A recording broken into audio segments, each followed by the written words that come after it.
Hey guys, hope you're doing well. I'm actually here in my hotel in Virginia where I just did a workshop for a federal agency. So one of the few times that I'm actually traveling far outside the New York area, but I'm going to be doing more of that in the coming year, I think. So I'm going to be doing more traveling around, certainly around the Northeast and the East Coast, but also in other parts of the country as well as opportunities come up. One thing that I was just thinking about is caffeine intake. And I know you're thinking, what the hell, what does caffeine have to do with public speaking or presentation skills? But it does have something to do with it, and I'll explain.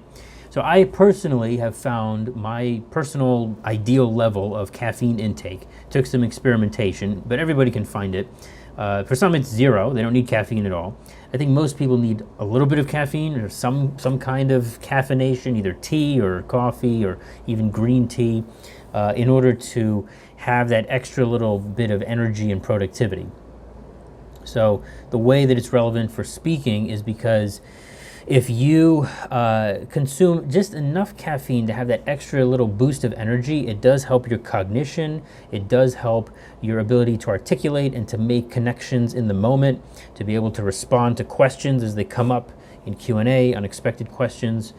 But if you have too much caffeine, then it creates that hyper jittery energy, right? And so you're already nervous enough as it is in a presentation situation, 99% of you watching this certainly, and so too much caffeine is actually going to add to your anxiety. So I've done workshops with some people, and I can see when someone, actually even one-on-one clients, I can see when someone just has consumed a little too much caffeine, a little too much coffee, and they're just like so jittery and nervous.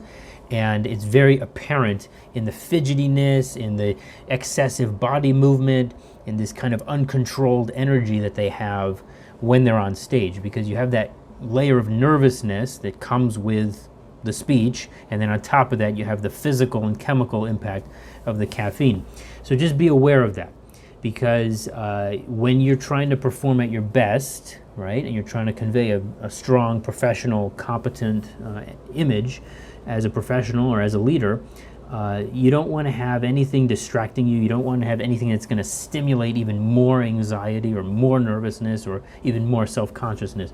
You want to be able to just calmly get into the zone, at least as closely as possible, and just focus on the audience and focus on delivering your message. All right? So be aware of your caffeine intake.